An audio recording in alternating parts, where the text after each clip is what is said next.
சிறையா தண்டனையா? நீ மொழிகள் என்றால் நான் தமிழா ஓசைகளா?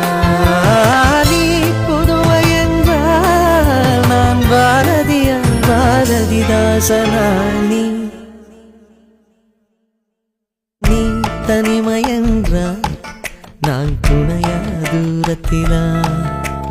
நீ துணைதான் என்றால் நான் பேசவா யோசிக்கவா?